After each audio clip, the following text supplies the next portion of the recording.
감사합니다. 오늘 우리에게 주신 말씀 사무엘상 16장입니다. 사무엘상 16장 우리 4절로 13절까지 보겠습니다.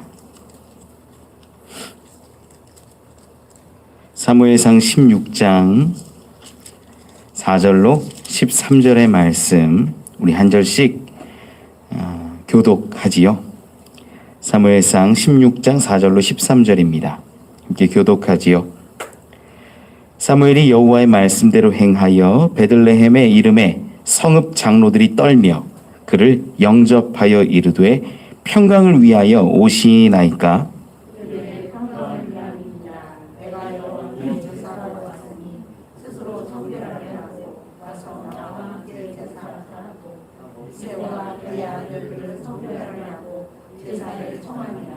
그들이 오매 사무엘이 엘리압을 보고 마음에 이르기를 여호와의 기름 부으실 자가 과연 주님 앞에 있도다 하였더니 여호와께서 사무엘에게 이르시되 그의 영과 피를 보지 말라. 내가 이미 그를 버렸노라. 내가 본 것은 사람과 같지 아니하니 사람은 외모를 보거니와 나 여호와는 중심을 보느니라 하시노라. 이새가 아비나답을 불러 사무엘 앞을 지나가게 하매 사무엘이 이르되 이도 여호와께서 택하지 아니하셨느니라 하니 이새가 상하로 지나가게 하매 사무엘이 이르되 이도 여호와께서 택하지 아니하셨느니라 하니라. 이새가 그의 아들 7을 다 사무엘 앞으로 지나가게 하나 사무엘이 이새에게 이르되 여호와께서 이들을 택하지 아니하셨느니라 하고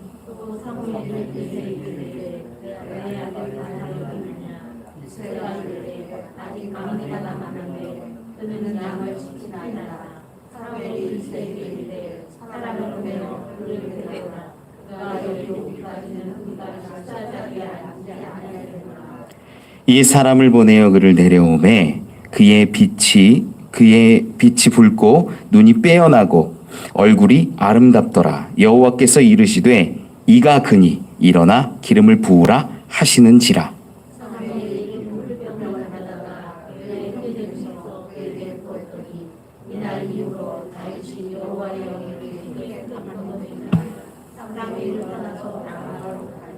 아멘, 아멘.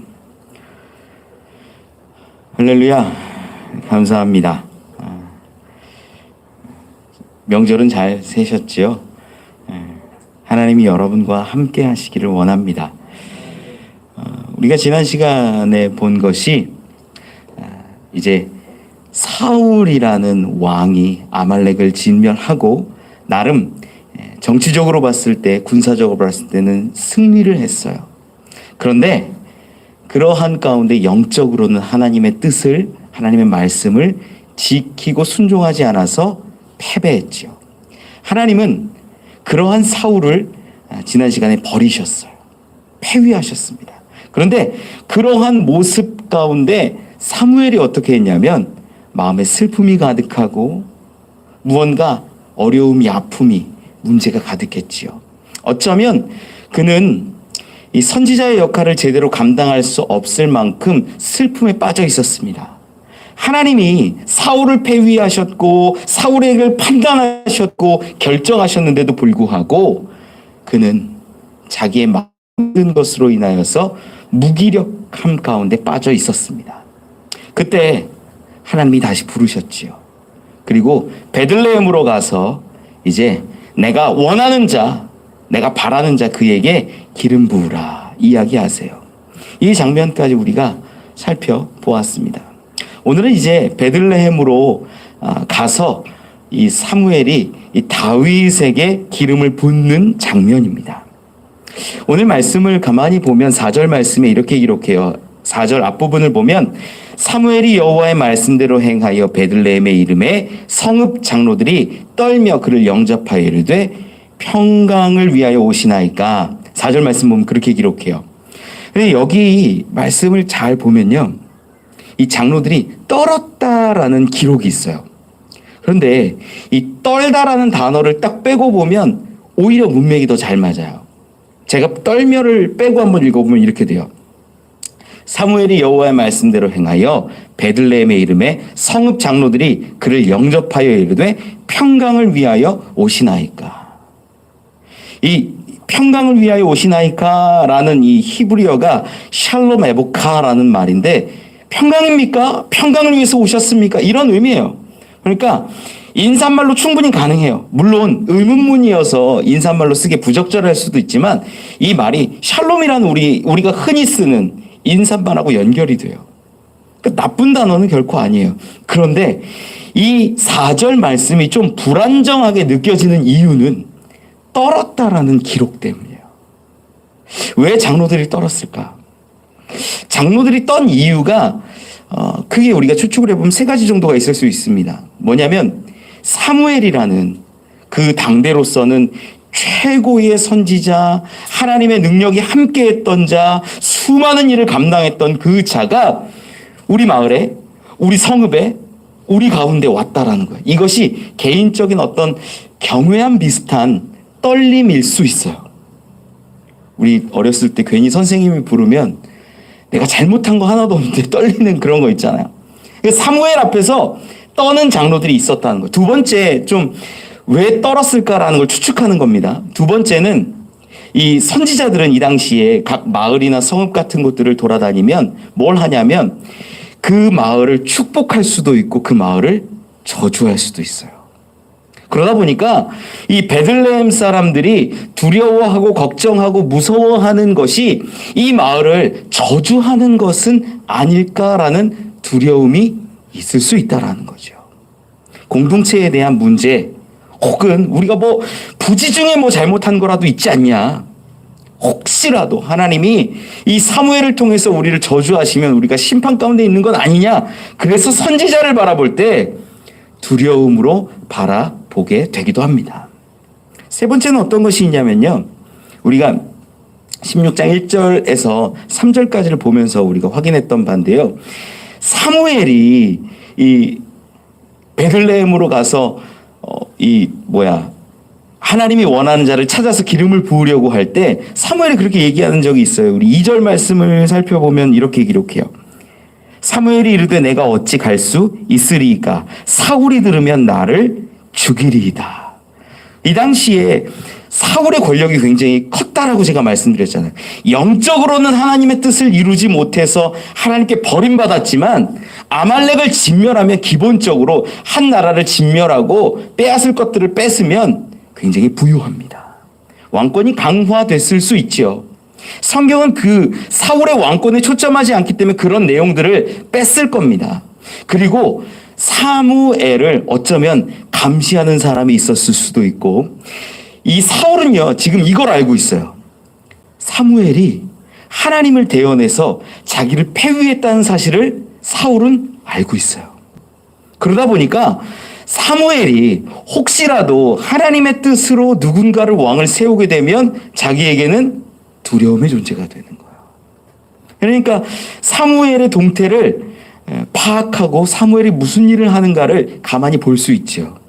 이런 배경을 가지고 오늘 본문을 딱 보면요, 이 베들레헴의 성읍 장로들이 떨었던 이유가 조금 정치적 역학관계를 통해서 보면 드러나요. 야, 이거 사무엘이 왔다라는 건 뭐야? 사무엘이 하나님의 뜻으로 혹시 사람을 세우는 거 아니야? 만약에 그런 일을 한다면 사울이 우리를 가만두지 않을 텐데. 사울이라는 사람이 왕권을 가지고 이 베들레헴을 해코지할 수 있다라는 거예요.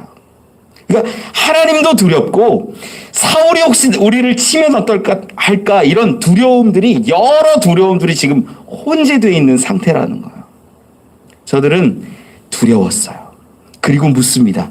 평강을 위하여 오시나이까? 이 5절 말씀 같이 한번 읽어볼까요? 5절 말씀 시작. 이르되 평강을 위함이니라. 내가 여호와께 제사하러 왔으니 스스로 성결하게 하고 와서 나와 함께 제사하자 하고 이새와 그의 아들들을 성결하게 하고 제사에 청하니라. 아멘. 이 사무엘이 말합니다. 평강을 위함이다. 걱정하지 말고 두려워하지 말고 염려하지 말고 평강을 위하여 내가 왔다라고 말하는 거예요. 그러니 사람들이 약간은 안심했고 약간은 두려운 걱정하는 마음도 분명히 있었을 겁니다. 그러는 가운데 5절 말씀에 보면 여러분들이 성경이 이제 조금씩 자세히 읽기 시작하니까 보이면 좋을 것 같아요. 이 사무엘이 이야기하는 게 내가 여호와께 제사하러 왔다라고 기록합니다. 그리고 이야기하는 게 지금 성읍의 장로들이 그 앞에 있는데 스스로 성결하게 하고 와서 나와 함께 제사하자 이렇게 말해요. 즉 성읍 장로들에게 너희들이 가서 뭐 성결한 방법은 여러 가지가 있죠. 옷을 뭐 씻는 것도 있고 옷을 뭐 갈아입는 것도 있고 다양한 것들이 있는데 그러한 성결한 행위를 하고 와서 함께 제사하자라는 거예요. 스스로 그렇게 해라. 그런데 5절 말씀에 보면 이새에 관련돼서는 그렇게 기록하지 않아요. 이새와 그의 아들들을 성결하게 하고 제사에 청하니라. 지금 이 성결은 누가 한 것 같아요? 사무엘이 한 거예요. 지금 이 구분이 좀 가세요? 이 성읍의 장로들에게 이야기할 때는 너희가 스스로 성결하게 하고 와서 우리 함께 제사 드리자라고 이야기했는데 이새에게만큼은 그를 성결하게 하고 제사에 청하는 직접 성결케 하는 모습을 드러낸다는 거예요. 이게 사실은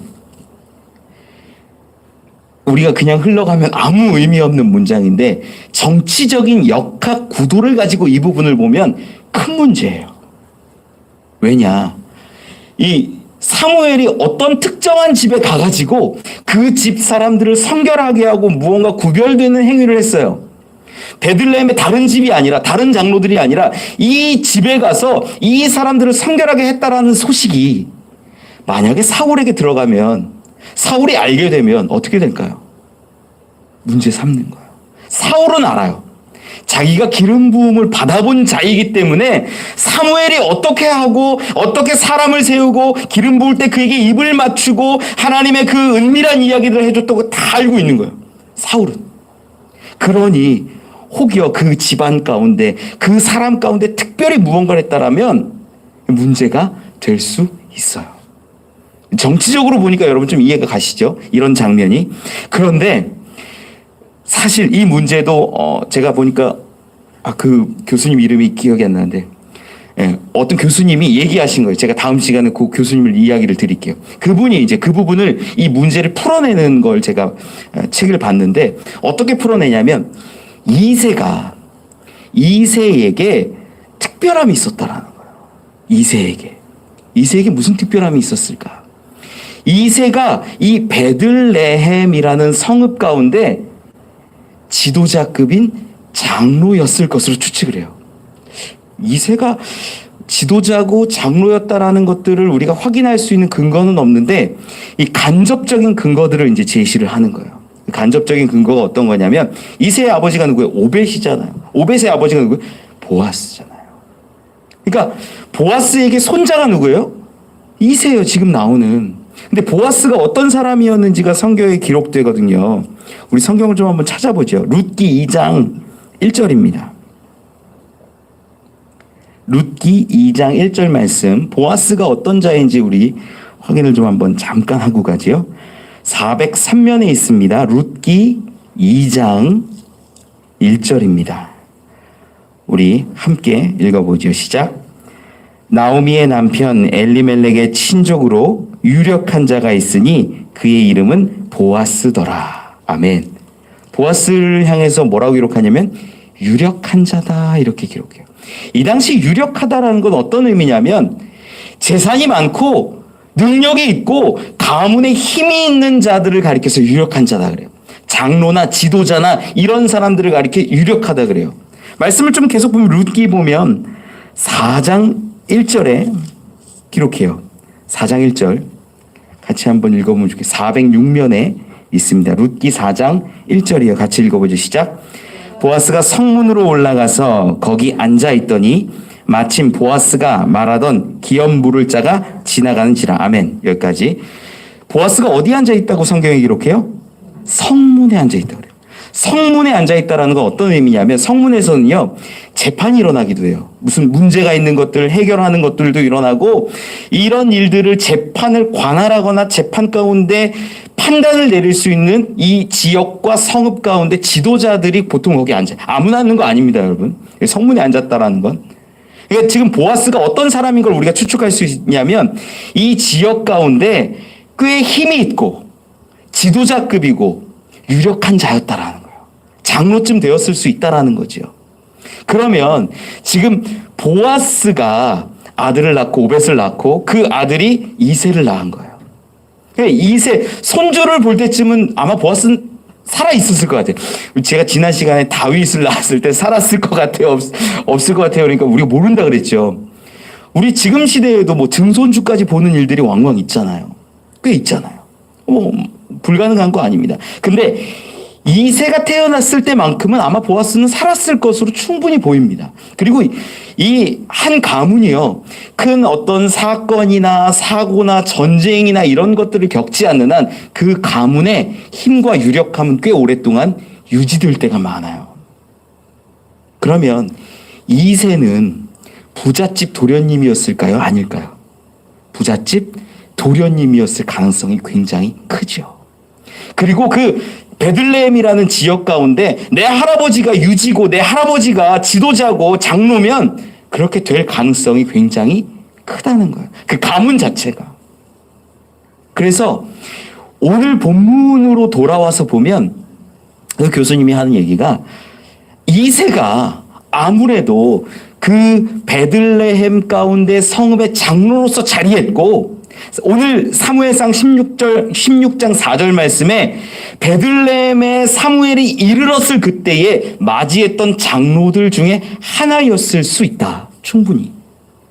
그러다 보니까 이럴 때 선지자나 이런 예언자들이 그 성읍에 방문하면 어떤 일들을 하면 장로 중에 한 명이 그를 대접합니다. 섬겨줘요. 먹을 것도 주고 쉴 것도 주고 극진히 대접하는 게 일반이었어요. 그러다 보니까 이새가 그 베들레헴의 유력한 장로 중에 하나고 그 사람이 힘이 있고 자손들도 많고 그래서 그 집에 유하였나 보다. 이러면 문제가 안 되는 거예요. 이 짧은 지금 구성 가운데 문제가 하나 일어나다 문제가 하나 해결되는 거예요, 여러분. 성경을 잘 보면 이런 것들이 보이기 시작해요. 왜 다른 사람들은 스스로 성결하게 하라고 했는데 이새의 집에 가서 특별하게 그들만 성결하게 하라고 했을까? 이 히브리어 성경을 보면요, 이 스스로 성결하게 하고라는 부분도 히트카테슈라는 단어인데 이게 스스로 성결하다 하는 복수형이에요. 그런데 이 이새에 관련해서 이야기할 때는 이새와 그의 아들을 성결하게 하고 할 때는 이게 바이에카데슈라고 해서 단수형을 써요. 정확하게 말하면 그의 아들들은 아직 없고 이새 한 사람을 성결하게 했다라는 거예요. 여기서도 성결하게 한 건 아들들을 성결하게 한 건 아니고 여기에서 먼저는 이새만 성결하게 하고 제사를 진행하는 가운데 아들들이 온 것으로 보는 게 조금 더 본문에 타당하게 보는 해석입니다. 말씀을 좀 계속 보면 5절 말씀에 스스로 성결하게 하고 와서 나와 함께 제사하자고 이새와 그의 아들을 성결하게 하고 제사에 청하니라. 이렇게 우리가 확인할 수 있는데 이 부분에서 제사에 청하는데 우리는 말씀을 알고 있으니까 스토리는 알고 있으니까 뒷부분에 보면 어떤 일이 일어납니까? 이 다윗에게 기름을 붓는 장면이 나와요. 근데 이 기름을 붓는 장면을 조금 생각을 해봐야 돼요. 기름 부을 때 저는 옛날에 이제 제가 성경 저도 이렇게 막 그냥 쉽게 볼 때는 어떻게 했냐면 마치 뭐 신데렐라가 유리구두를 잃어버렸을 그때에 이 유리구두에 발 맞는 사람 찾아봐 해가지고 이 사람 저 사람 껴본 다음에 맞으면 이게 주인공 이런 약간 느낌이 있었어요. 하나님 마음에 합한 자가 누구냐? 하나님 마음에 하나님 중심에 보시는 그 사람이 누구냐? 그래서 아들들 첫 번째 아들 지나가고 얘 아니네. 두 번째 아들 지나가고 얘 아니네. 그러다가 더 없냐? 그래서 막내가 온 것처럼 이렇게 보였어요. 그런데 이 본문을 제가 쭉 읽고 앞뒤 문맥이랑 다 보니까는 이 기름 부음의 행위가 드러나는 공개적인 모습이 아니었을 수 있다라는 거예요. 기름 부음의 행위가 드러나지 않은 비공개된 기름 부음이었을 가능성이 굉장히 큽니다. 왜 그러냐? 그 부분을 우리가 조금 살펴보려고 해요. 이 사무엘상 16장 19절, 20절 말씀을 좀 한번 보죠. 19절, 20절 말씀. 사무엘상 16장 19절, 20절 같이 읽어보죠. 시작. 전령들을 이새에게 보내어 이르되 양치는 내 아들 다윗을 내게로 보내라 하매 이새가 떡과 한 가죽 부대의 포도주와 염소 새끼를 나귀에 실리고 그의 아들 다윗을 시켜 사울에게 보내니. 아멘.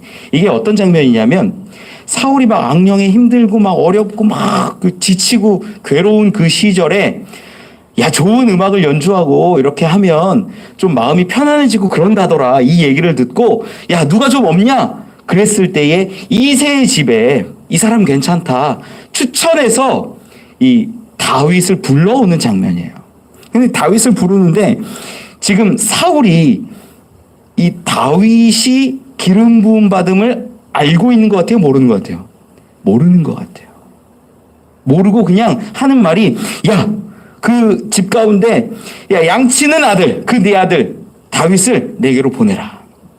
나를 위해서 좀 연주하게 하고. 그 21절에도 보면 기록해요. 그를 크게 사랑했다 기록해요. 다윗을 보고.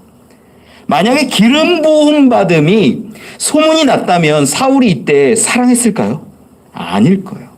충분히 미워하고도 남지요. 양치는 그 아들, 그냥 그렇게 표현하는 것으로 보아서 주변에 이야기 흘러가는 것도 그냥 양치는 막내 아들 정도로만 인식됐고 사울도 그렇게 보고 있다라는 거예요. 그리고 20절 말씀도 방금 보았지만 이새는 어떻게 하냐면 이새가 떡과 한 가죽 부대에 포도주와 염소 새끼를 나귀에 실리고 그의 아들 다윗을 시켜 사울에게로 보내니. 이새는 이 기름 부음 받은 것을 알았다면 걱정과 염려를 많이 했을 것 같아요. 제 생각에는. 야, 네가 기름 부음을 받았는데 지금 사울이 오라고 하니 지금 이게 만약에 사울이 알아서 너를 해코지하는 것이라면 이렇게 해야 된다 뭐 이랬을 텐데 그냥 왕에게 드릴 예물들 챙겨가지고 떡하고 포도주하고 이런 거 챙겨가지고 보내는 거예요. 아무것도 알지 못해요. 이새의 모습도. 그리고 17장으로 넘어와서도 우리가 살펴볼 수 있는데 28절 말씀 한번 보죠. 28절 말씀. 사무엘상 17장 28절입니다. 같이 한번 읽어보죠. 시작.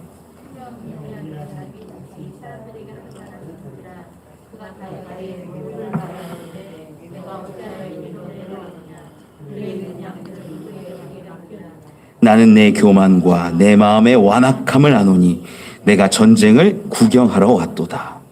아멘. 지금 이제 블레셋하고 전쟁이 일어나서 여기에 나오는 게 이제 골리앗이나 이런 장수들이 나오죠. 여기서 이제 이새의 아들들도 전쟁에 참여하게 됩니다. 그래서 큰 형과 이제 동생들이 전쟁에 참여해서 이제 싸움터에서 진을 치고 막 이러고 있는데 아버지 이새가 이 다윗을 보내는 거예요. 형들에게. 면을 갖다 오라고 보낸 거예요. 그런데 큰형 엘리압이 다윗을 보자마자 막 화를 내면서 하는 말. 야, 이놈의 새끼야, 너, 양 어떻게 하고, 지금 여기 너, 구경 왔어? 지금 너의 마음 내가 다 알아. 너 교만하지? 너 어쩌지? 이러고 있어요. 여러분, 가만히 생각해 보세요. 지금 사무엘하고 한 자리에 앉아가지고 제사를 드리고, 다윗을 따로 불러서 그 자리에서 기름을 붓는다라고 하고, 그것을 형제들이, 가족들이 다 보았다면, 큰형 엘리압이 이렇게 반응할 수 있을까요? 못해요. 저가 왕이 될 자인데. 사무엘이 그렇게 언지를 주거나 표현을 했다면 엘리압이 이렇게 말할 수 없죠. 기본이죠. 그러니까 정황적으로 보면 충분히 다윗에게 기름 부을 때 은밀하게 기름 부었을 것으로 추측이 된다는 거예요. 그러면 사울은 기름 부을 때 어떻게 했나? 그것까지 좀 살펴보면 좀 더 확실해질 것 같아요. 사무엘상 9장 한번 살펴보죠. 사무엘상 9장 마지막 26절 27절 그리고 10장 1절까지, 사무엘상 9장 26절 7절 그리고 10장 1절, 그렇게 세 절 말씀 같이 읽어보죠. 시작. 그들이 일찍이 일어날새 동틀 때쯤이라 사무엘이 지붕에서 사울을 불러 이르되 일어나라, 내가 너를 보내리라 하매 사울이 일어나고 그 두 사람 사울과 사무엘이 함께 밖으로 나가서 성읍 끝에 이르매 사무엘이 사울에게 이르되 사환에게 우리를 앞서게 하라 하니 사환이 앞서감으로 또 이르되 너는 이제 잠깐 서 있으라, 내가 하나님의 말씀을 내게 들려주리라 하더라. 이에 사무엘이 기름병을 가져다가 사울의 머리에 묻고 입맞추며 이르되 여호와께서 내게 기름을 부으사 그의 기업의 지도자로 삼지 아니하셨느냐. 아멘. 지금 사울과 사울의 사환이 함께 있었는데 사환까지도 어떻게 앞으로 보냈어요. 이렇게. 야, 먼저 가게 해. 그리고 잠깐 서 있어. 지금 여기 누구랑만 있어요? 사울과 사무엘만 있는 거예요. 그러니까 하나님이 기름을 부으실 때는 언제였냐면 그 몸종 사환까지도 저 멀리 떨어져 있는 상황에서 기름을 사무엘이 부었다라는 거예요. 그러면 하나님이 사무엘을 통하여서 기름 붓는 장면은 굉장히 은밀하고 개인적인 상황이라는 거죠. 이러한 여러 가지 정황적인 것들을 가지고 다윗에게 기름 부었던 장면을 우리가 살펴보면 어떻게 되냐? 아마 은밀하게 부었을 거라는 거예요. 공개적으로 드러내는 게 문제가 될 수도 있죠. 사울 왕이 알면 그가 다윗을 가만히 두려고 하지 않았을 터인데 사울은 모르고 있고 이새도 뭐 일반적인 그냥 행동을 보이고 있고 형은 오히려 다윗을 보고 막 진노하고 분을 내고 있고, 그리고 사무엘은 늘 기름을 부을 때 은밀하게 개인적인 상황에서 기름 부었다라는 거예요. 그래서 우리는 지금 이새의 가정 가운데 가서 화목 제사를 드리고 이제 사무엘이 기름 부는데 이 부분을 조금 개인적인 은밀하게 하나님이 사무엘을 통하여서 기름 부으신 것으로 조금 더 정리를 하면 맥락상 조금 더 맞을 것 같아요. 이렇게 정리를 하고 우리가 보면 좋을 것 같아요. 여러분, 우리는 분명히 이 부분에서 알 수 있는 것들이 뭐냐면 하나님이 기름 부으시고 하나님이 은혜 주시는 것은요, 하나님과 은밀한 교제를 통해서 이루어진다라는 거예요. 이게 어쩌면 하나님이 일을 하는 방식인지도 몰라요. 한 사람 한 사람에게 직접 찾아오셔서 그에게 말씀하시지, 막 사람이 소문을 내고 사람이 말을 만들어내고 어떤 일들을 해 나가는 것으로 하나님이 은혜 주시고 역사하는 것이 아니라 은밀하게 그에게 말씀하시고 그에게 기름 부으시고 그에게 깨닫게 하시는 일들이 너무 많다라는 거죠. 말씀을 계속 우리 좀 살펴보지요. 우리 다시 본문으로 돌아와서 보면 16장 6절 7절 말씀을 좀 같이 한번 읽어보죠. 사무엘상 16장 6절 7절 시작.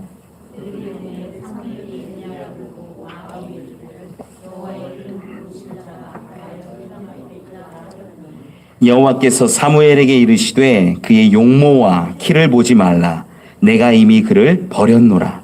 내가 보는 것은 사람과 같지 아니하니 사람은 외모를 보거니와 나 여호와는 중심을 보느니라 하시더라. 아멘. 이 사무엘이 첫째 아들 엘리압을 딱 보는데 좋은 거예요. 보기가 좋은 거예요. 아마 여기서는요 그냥 일반적인 외모만 얘기하진 않았을 겁니다. 행동하는 것, 걸음걸이, 아마 이 베들레헴의 장로요 지도자급 되었다면 그 받은 환경과 교육부터 달랐을 거예요. 귀티가 난다, 부티가 난다, 야 용모도 좋다, 이가 아마 왕이 될 사람인가 보다. 이걸 어떻게 생각했냐면 마음에 이르기를. 엘리압을 보고 사무엘이 자기 마음에 이르는 거예요. 야, 여호와의 기름 부으실 자가 과연 여기 있다. 그런데 하나님은 말씀하시는 게 그의 용모와 키를 보지 말라. 그리고 하나 더 말씀하시는 게 내가 이미 그를 버렸노라. 내가 보는 것은 사람과 같지 아니하니 사람은 외모를 보거니와 나 여호와는 중심을 보느니라 하시더라. 여기서 이 번역이 조금 아쉬운 부분이기는 한데 내가 이미 그를 버렸노라 이렇게 기록해요. 그럼 우리가 생각해 보면 하나님이 엘리압을 택하신 적이 있냐? 택하신 적이 없는데 버렸노라라고 기록하는 거예요. 여러분 이 부분이 좀 이해가 안 가야 일반입니다. 이해가 안 가는 게 맞아요. 하나님이 엘리압을 택한 적이 없는데 무슨 하나님이 엘리압을 버렸다라고 표현할까? 뭐 남녀간에 사랑을 했는데 내가 쟤 이렇게 찼어. 야, 교제한 적이 없는데 무슨 네가 널 누굴 차? 뭐 이러는 거예요. 말도 안 되는 얘기인 거죠. 하나님이 버렸대요. 알 수 없는 이야기죠. 이 부분이 지금 어디에서 일어나고 있냐면 하나님과 사무엘의 마음 가운데서 이렇게 이야기되고 있는 거예요. 마음에서 사무엘이 생각하니까 하나님이 말씀하시고 사무엘이 깨닫고 하나님의 뜻대로 행하고 다음 요렇게 하는 장면들인 거예요. 지금 외적으로 드러내서 말하는 것이 아니라 그 마음 가운데 중심 가운데 생각하고 하나님과 교제하고 있다라는 거죠. 이 버렸다라는 의미는요, 그 사람을 의미했다라는 게 아니라 조금 더 구체적으로 보면 이 버렸다라는 것은 처음 사울을 세울 때처럼 용모와 키와 어떤 외적인 조건들을 보는 모습을 버렸다라는 거예요. 하나님이 뭘 버리셨냐? 그 사람을 버렸다라는 것이 아니라 지금 사무엘이 야 괜찮네, 야 좋네, 이 사람이 하나님이 여호와께서 기름 부을 만한 자다라고 말하는 그 모습, 그 상황, 그거 내가 버렸어 라고 말씀하시는 거예요. 그래서 이 엘리압을 버린 것이 아니라 하나님의 기준이 사람의 기준이 아닌 하나님의 기준으로 택하겠다라는 것을 버렸다라는 것으로 이렇게 드러내고 있는 거예요. 그리고 하나님은 분명히 다시 말씀하시죠. 7절 말씀 가운데 내가 보는 것은 사람과 같지 아니하니 사람은 외모를 보거니와 나 여호와는 중심을 보느니라 하시더라. 아멘. 중심이라는 단어가 레바브라는 단어인데 마음, 가운데, 중심 이런 거예요. 근데 여기서 이 랄레바브라고 이게 단수형으로 쓰여요. 그냥 하나님이 보시는 것은 어떤 거냐면 외적인 기준이 아니라 그 마음 중심에 있는 하나, 이거 보신다라는 거예요. 외적으로는 봤을 때는 엘리압이 뛰어나고 아름답고 출중하고 대단해 보일 수 있습니다. 그런데 하나님은 그런 어떤 성실함이나 능력이나 외모나 이런 것들을 보는 게 아니라 마음 하나를 보신다라는 거예요. 마음 하나. 그 마음 하나. 그 마음 하나가 뭘까? 하나님은 중심을 보신다고 하는데 그 중심이 뭘까? 이것만 알면 여러분, 이거 하나만 알면 오늘은 성공하시는 거예요. 하나님이 무엇을 보실까? 중심을 보신다는데 하나 본다라고 하는데 그 하나가 뭘까? 다윗은요, 그의 인생을 살펴보면요, 실수투성이에요. 문제투성이에요. 그런데 이거 하나만큼은 하나님 앞에서 온전했다라는 거예요. 이 하나, 이걸 보신 거예요. 성경을 좀 한번 찾아보죠. 시편 18편입니다.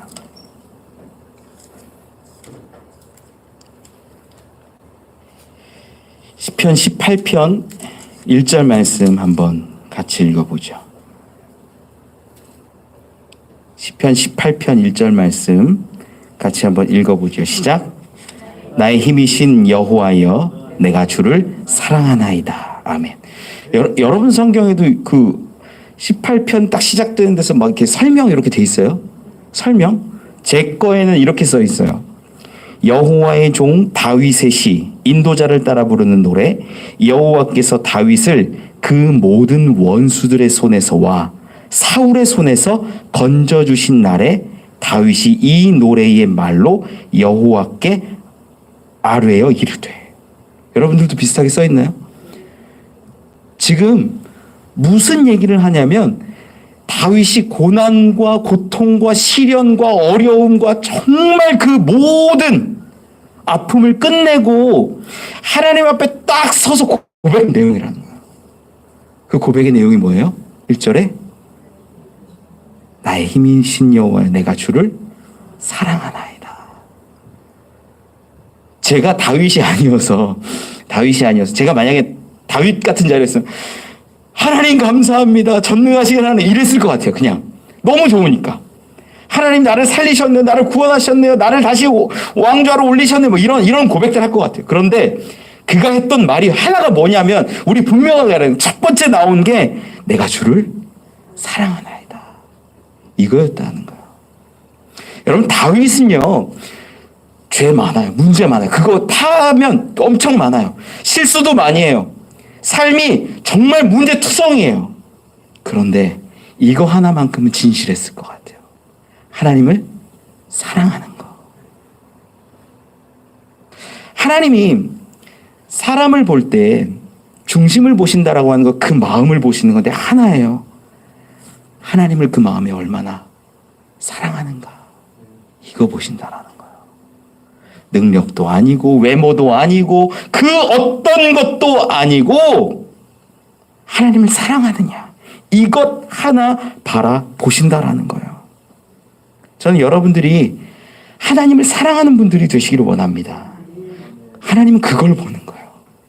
정말 사랑하면 여러분 주일날 교회 오고 안 오고 물론 와야 좋은 거지만 그게 중요한 게 아니에요. 헌금을 드리고 안 드리고 이게 중요한 게 아니에요. 내 삶에서 정말 하나님을 사랑하고 하나님을 사랑하는 그 마음이 내 중심 가운데 가득해 있느냐. 이게 가장 중요해요. 정말 사랑하면 그 사랑이 표현으로 나와요.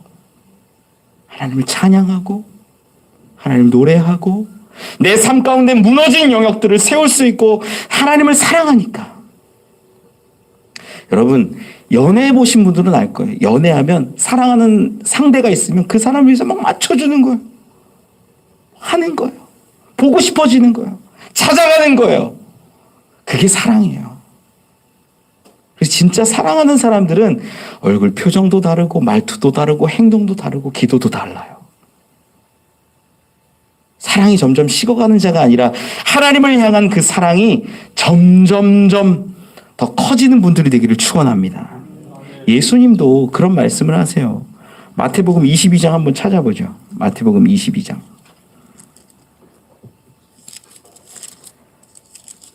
마태복음 22장 36절로 40절 말씀입니다. 마태복음 22장 36절로 40절 말씀 같이 한번 읽어보죠. 시작. 선생님 율법 중에서 어느 계명이 크니까? 예수께서 이르시되 내 마음을 다하고 목숨을 다하고 뜻을 다하여 주 너의 하나님을 사랑하라 하셨으니 이것이 크고 첫째 되는 계명이요 둘째도 그와 같으니 내 이웃을 내 자신과 같이 사랑하라 하셨으니 이 두 계명이 온 율법과 선지자의 강령이니라. 아멘. 예수님이 지금 성경 전체를 요약해갖고 계명 두 개로 딱 주신 거예요. 성경 전체를 요약하면 10계명이 되고요. 10계명을 또 요약하면 두 개가 되는데 하나가 하나님 사랑하는 것, 둘째가 이웃 사랑하는 거예요. 사랑하면 살인하지 않고 도둑질하지 않고 간음하지 않고 이런 거예요. 사랑하면 내 부모를 공경하는 거예요. 사랑하면 다른 것들을 만들지 않는 거예요. 하나님만 사랑하는 거예요. 이 이야기인 거예요. 예수님이 말씀하신 거예요, 지금. 여러분, 하나님은 보시는 거 딱 하나예요. 여러분들의 상황과 환경과 처지를 보시는 게 아니라 여러분의 마음을 보시고 그 마음을 받으신다라는 거예요. 그게 예배고 그게 우리가 드러내면서 살아가야 할 모습이에요. 다른 거 아니에요. 다윗이 택함 받은 이유 하나님을 정말 사랑했다라는 거죠. 그거 외에는 해석이 안 되는 겁니다. 저는 여러분들이 하나님만 사랑할 수 있는 분들 되기를 축원합니다. 우리 본문으로 돌아와서 우리 8절로 11절 말씀까지 쭉 한번 읽어보죠. 사무엘상 16장 8절로 11절 같이 읽어보죠. 시작. 이새가 아비나답을 불러 사무엘 앞을 지나가게 하매 사무엘이 이르되 이도 여호와께서 택하지 아니하셨느니라 하니 이새가 산마로 지나게 하매 사무엘이 이르되 이도 여호와께서 택하지 아니하셨느니라 하니라. 이새가 그의 아들 7을 다 사무엘 앞으로 지나가게 하나 사무엘이 이새에게 이르되 여호와께서 이들을 택하지 아니하셨느니라 하고 또 사무엘이 이새에게 이르되 다 여기 있느냐. 이새가 이르되 아직 막내가 남았는데 그는 양을 지키나이다. 사무엘이 이새에게 이르되 사람을 보내어 그를 데려오라. 그가 여기 오기까지는 우리가 식사 자리에 앉지 아니하겠노라. 아멘. 8절에서 10절 말씀을 보면 택하지 아니하셨다. 계속 아비나답, 삼마 택하지 아니하셨다라고 이야기합니다. 그리고 사무엘이 이제 또 이야기하기를 이도 여호와께서 택하지 아니하셨느니라 이렇게 말하는 부분이 나와요. 그러다 보니까 이새가 이 이야기를 다 듣고 택한 것처럼 보이죠. 근데 아마 추측하건대, 추측이에요, 여러분. 이렇게 말했을 것 같아요. 이도 아니다. 이도 아니다. 이가 아니다. 아니다라는 이야기를 했지, 이가 하나님이 택하여서 기름 부음 받은 자가 아니다. 이렇게 구체적으로 설명을 하지 않았을 거라는 거죠. 아니다. 아니다. 그리고 마지막, 다 여기 있느냐?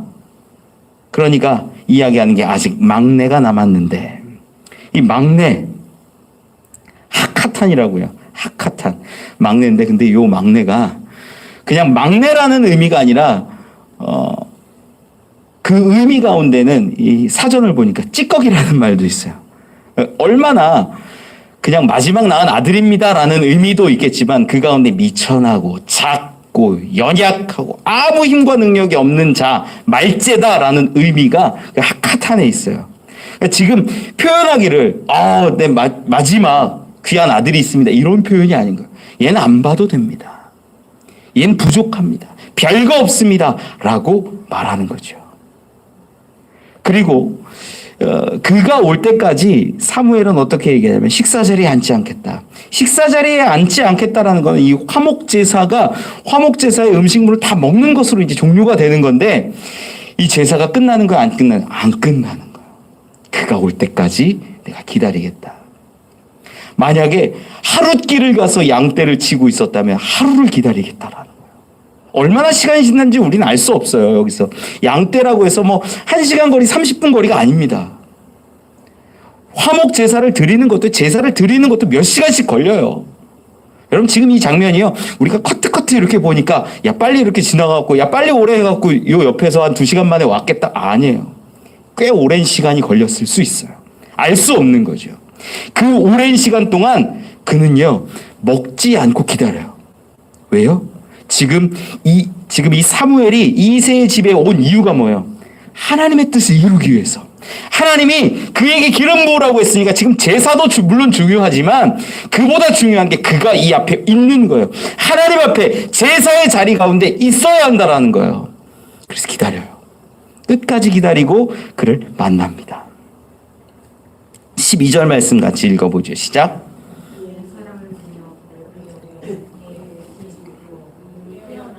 얼굴이 아름답더라. 여호와께서 이르시되 이가 그니 일어나 기름을 부으라 하는지라. 아멘. 여러분, 가만히 보니까 여러분 이 장면에서 마음에 걸리는 게 좀 있지 않으세요? 마음에 걸리는 게 있지 않으세요? 아니, 하나님은 중심을 보신다고 하셨는데 지금 외모를 보는 것 같아요? 안 보는 것 같아요? 보는 것 같아요? 안 보는 것 같아요? 보는 것 같죠? 보는 것 같죠? 이게 아무리 봐도 하나님 외모를 보는 것 같아요. 그래서 우리가 이 부분을 보면서 야, 중심 보신다면서 외모 보시나? 아니면 중심도 보시면서 외모도 보시나? 외모도 조금은 괜찮아야 되나? 이런 생각을 할 수 있어요. 저도 그렇게 생각했어요. 보면서. 근데 12절 말씀 가운데 분명히 기록된 빛이 붉고 눈이 빼어나고 얼굴이 아름답더라. 이 장면이요, 이렇게 기록한 이유가 있는데 이 기록의 의미가 잘생기고 아름답다라는 것을 드러내기 위한 표현이 아니에요. 어떤 표현인가? 우리가 좀 성경을 좀 찾아봐야 되는 사무엘상 17장 보죠. 17장 42절 말씀을 한번 보죠. 17장 42절 말씀입니다. 같이 한번 읽어보죠. 시작. 그 블레셋 사람이 둘러보다가 다윗을 보고 업신여기니 이는 그가 젊고 붉고 용모가 아름다움이라. 아멘. 골리앗이라는 장수가 다윗을 보고 뭐라고 했다라고 기록하자면 업신여겼다 그래요. 업신여겼는데 업신여김의 이유가 뒤에 나오죠. 그 이유가 뭐예요? 젊고 붉고 용모가 아름다웠다. 자, 지금 젊고 붉고 용모가 아름다운 이것이 칭찬받을 좋은 것처럼 보여요? 아니면 업신여김을 받을 만한 것처럼 보여요? 업신여긴 거 있잖아요, 지금. 골리앗 입장에서는 젊고 붉고 용모가 아름다운, 이게 우리 입장에서는 지금 이해가 안 가겠지만 미소년 같은 스타일인 거예요. 그리고 더 분명하게 말하면 이 젊고 붉고라는 의미가 애띠다라는 의미예요. 애띠다. 어린아이, 젖비린내 나는 아이, 아무것도 모를 만한 그런 조그만 아이라는 의미가 젊고 붉고 이런 표현을 써요.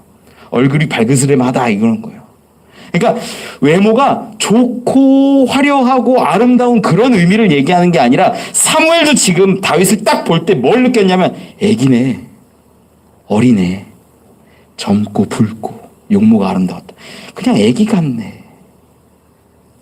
우리가 지금 미소년이라고 하면 막 유명한 아이돌들 생각하면서 멋있는 거 생각하는 그런 의미가 아니에요.